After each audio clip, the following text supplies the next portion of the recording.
मंडळी, बहुतेक जणांच्या आवडीचं फूल असलेले प्रत्येकाला त्याच्या बाल्कनीत भरगच्च फुलांनी भरलेलं गुलाबाचं रोप हवं असतं।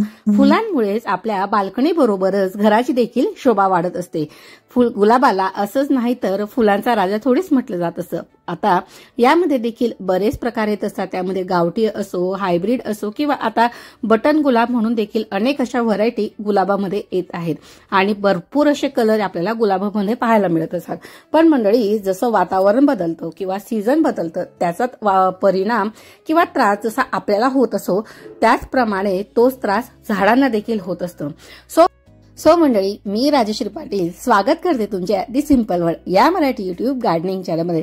मंडळी, वातावरणात झालेला बदल जसा काही वेळा आपल्याला सहन होत नाही तसंच आपल्या बागेतील रोपांचंही असतं। त्यांनाही बऱ्याचदा वातावरणातील बदल सहन होत नाही, त्यामुळे रोपांमध्ये एकाच वेळेस अनेक बदल झालेले आपल्याला दिसून येत असतात। त्यातील सर्वात पहिली समस्या म्हणजे झाडांचा पानाचा रंग बदलतो। त्यानंतर रोपट्याच्या पानांचा रंग बदलून तो पिवळी किंवा तपकिरी होण्याच्या समस्या ह्या अनेकदा दिसून येत असतात आणि जर रोपाला गरजेपेक्षा जास्त ऊन किंवा उष्णता लागत असेल तर मात्र पानांचा रंग देखील त्याने बदलत असतो। त्यामुळे प्लांट्सला उष्णतेपासून किंवा डायरेक्ट सनलाईट पासून दूर ठेवायला हवं।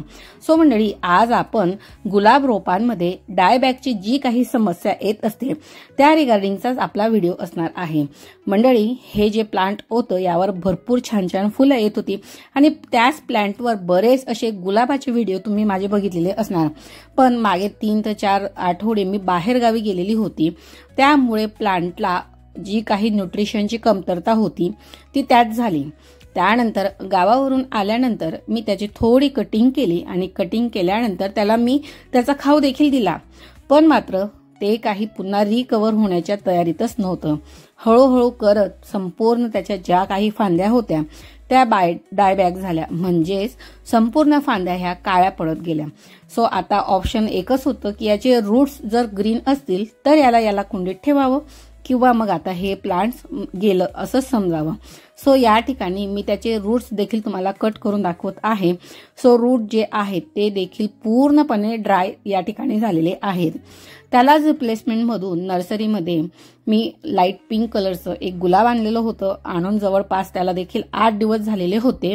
सो नर्सरीतून आणलेल्या जे काही रोप असतात त्यांना लगेच आपल्याला रिपोर्टिंग करायचं नसतं, म्हणून 1-2 दिवस जाऊ द्यावं म्हणून जवळपास 8 दिवस गेले आणि त्याची देखील कंडिशन थोडी अशी होण्यात आलेली होती की पानं ही सुकत चाललेली होती।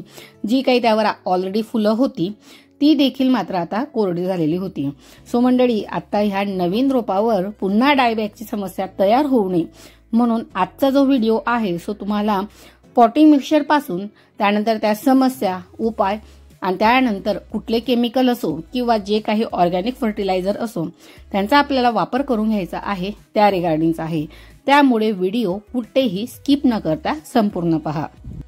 मंडळी, सर्वात प्रथम गुलाब रोपांमध्ये डायबॅकची जी काही समस्या आहे ज्यामध्ये फांद्या आणि पाने ही पूर्णपणे सुकून जातात। अनेकदा पाणी, खत आणि कीड नियंत्रणाशी संबंधित असलेलं हे डायबॅक होण्याची कारणे आहेत। गुलाब रोपांना आपण जास्त किंवा कमी पाणी दिल्यास त्यामुळे देखील डायबॅक होऊ शकतो किंवा योग्य खत न दिल्यास किंवा जास्त खत दिल्यास जास्त उष्ण किंवा थंड हवामान या गोष्टींचा देखील परिणाम हा डायबॅकवर होत असतो। डायबॅक झालेल्या भागाला काळे किंवा तपकिरी रंगांचे जे काही डाग असतात ते फांद्यांवर दिसू लागत असतात। जर फांदी पूर्णपणे काळवंडली झालेली असेल आणि त्याची मुळे जर जिवंत असतील पण मात्र प्लांटचा जो काही चांगला भाग असतो तो जर मरलेला असू शकतो, अशा स्थितीमध्ये रोप बदलणे योग्य असते। जसं की आता माझं या प्लांट सोबत झालेलं होतं। सो मला वाटायचं की त्याचे रूट्स चांगले असतील पण रूट्स देखील संपूर्णपणे ड्राय झालेले होते। सो यासाठी आपल्याला रोग लवकर ओळखण्यासाठी त्यावर योग्य उपाययोजना करणे सोपे असते।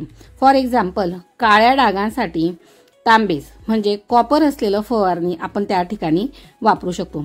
सर्वात फर्स्ट थिंग म्हणजे की गुलाब हा हेवी फूडर प्लांट आहे, सो त्याला वेळोवेळी भरपूर प्रमाणामध्ये जो काही खाऊ असतो तो त्याला द्यावा लागत असतो।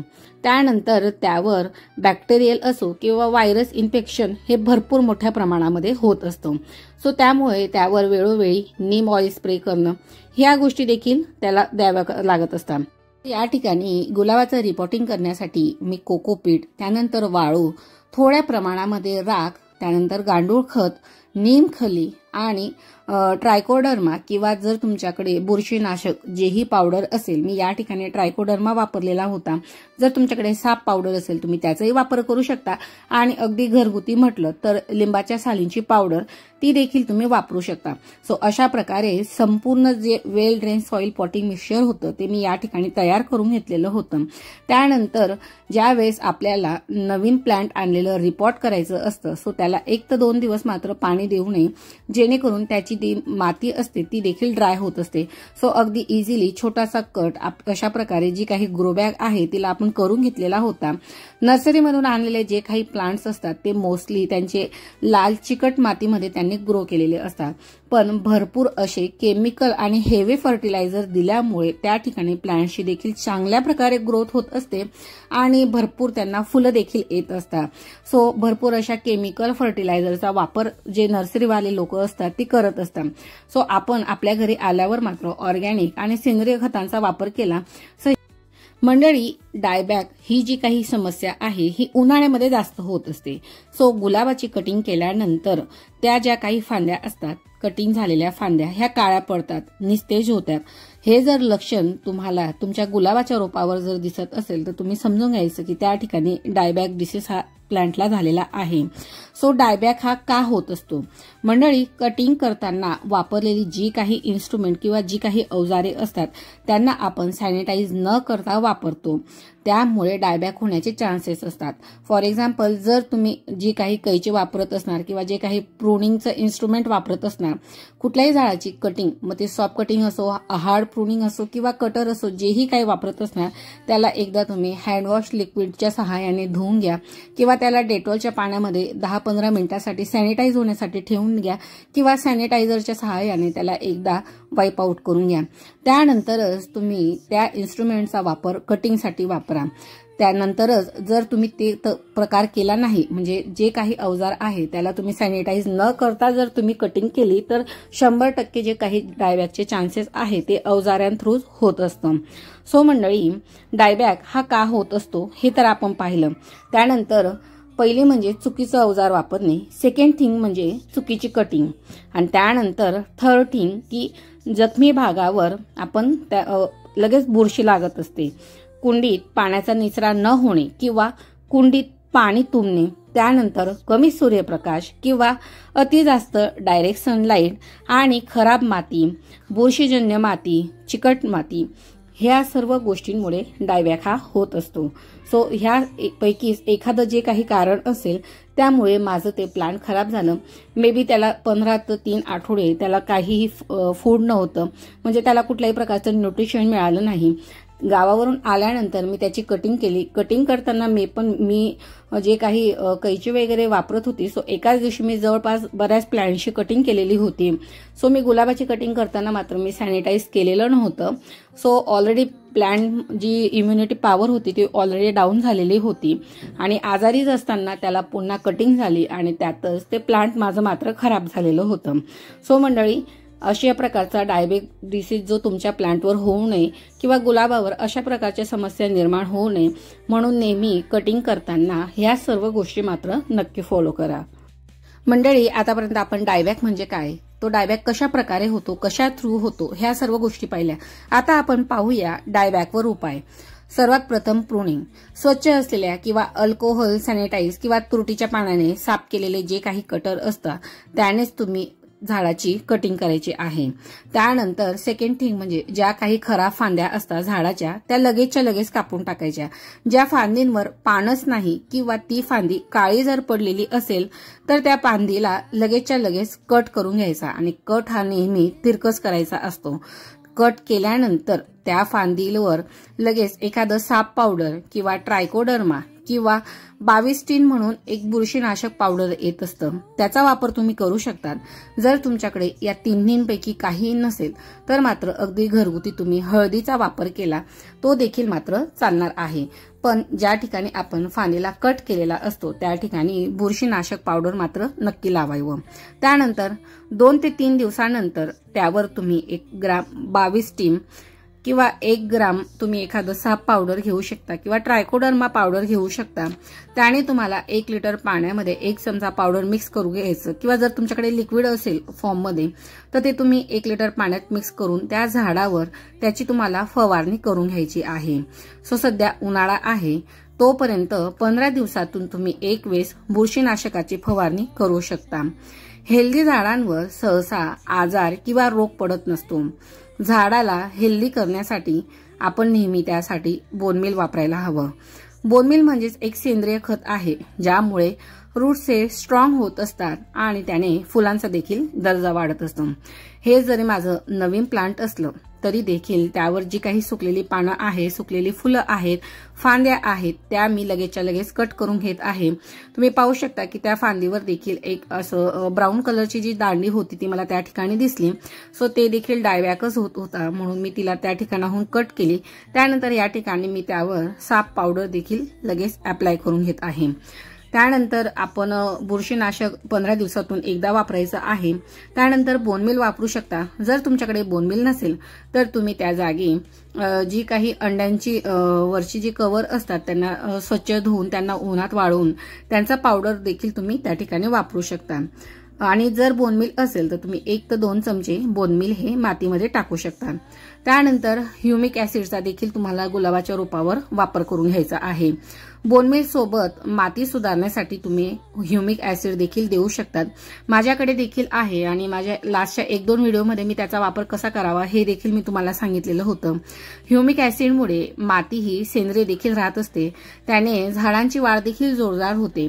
तसेच ह्युमिक ऍसिड मुळे काय होतं की झाडांची जी काही पांढरी मुळं असतात ती वाढत असतात आणि वाढलेली पांढऱ्या मुळांमुळे ते पानांपर्यंत जे काही अन्य द्रव्य असतं किंवा जे पोषण पाठवण्याचं काम असतं ती जी पांढरी मुळं असतात ती झाडाची करत असतात। त्यामुळे ह्युमिक ऍसिड हे बेस्ट आहे। सो ह्युमिक ऍसिडचा वापर कसा करावा? 2 ते 3 ml ह्युमिक ऍसिड जे लिक्विड फॉर्ममध्ये येत असतं ते तुम्ही 1 लिटर पाण्यामध्ये 8 ते 10 दिवसांनी झाडाला देऊ शकता। सो ज्या ठिकाणी अशा प्रकारे ब्राऊन किंवा काळ्या झालेल्या फांद्या होत्या मी त्या तिरकस कट करून घेतलेल्या होत्या आणि त्यांना त्याच ठिकाणी साप पावडर देखील लावून घेत होती। सो मंडळी आता एक्स्ट्रा केअर कुठली घ्यायच्या किंवा एक्स्ट्रा ज्या काही टिप्स आहे केअरिंगच्या त्या देखील आता आपण पाहूया। दर 15 दिवसांनी तुम्ही त्याला 22 स्प्रे करा किंवा बुरशीनाशक एखादा ट्रायकोडर्मा असो किंवा साप पावडर किंवा हळदीच्या पाण्याचा एक स्प्रे तुम्ही 15 दिवसातून करा। महिन्यातून 1 वेळा बोनमील द्या आणि 15 दिवसातून 1 वेळेस ह्युमिक ऍसिड द्या। सो या संपूर्ण माहितीचा वापर करून तुम्ही डायबॅक पासून तुमच्या झाडाला वाचवू शकता। सो तुम्ही या ठिकाणी पाहू शकतात की मी जी काही झाडाची एनर्जी होती ती सगळी वेस्ट अशा प्रकारे जात होती, म्हणजे फुलं ड्राय होत होते। त्यानंतर वाळलेली जी काही पानं फांद्या होत्या त्या संपूर्ण एनर्जी जे होते ते झाडाकडनं घेत होते। सो मी आता संपूर्ण ते काढून घेतलेलं होतं। उन्हाळ्यामध्ये फक्त गुलाबाला वाचवणं हेच आपला महत्त्वाचा उद्देश आहे। सो अशा प्रकारे नवीन जे काही प्लांट होतं ते देखील लावून झालेलं होतं। त्यासोबत डायबॅक विषयीचं जे काही समस्या होत्या त्यावर उपाययोजना देखील माझी या ठिकाणी सांगितलेली होती।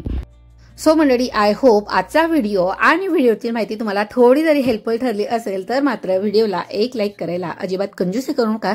तुमच्याकडे देखील कुठल्या कुठल्या रंगाचे गुलाबाचे प्लांट आहे आणि तुम्ही या व्यतिरिक्त वेगळी कुठली काळजी घेता, तुमच्या देखील प्लांटवर डायबॅकची समस्या येते का आणि त्यावर तुम्ही घरगुती उपाय किंवा कुठले ऑर्गॅनिक केमिकल फर्टिलायझरचा वापर करता ते देखील मात्र कमेंट सेक्शनमध्ये लिहायला अजिबात कंजूसी करू नका।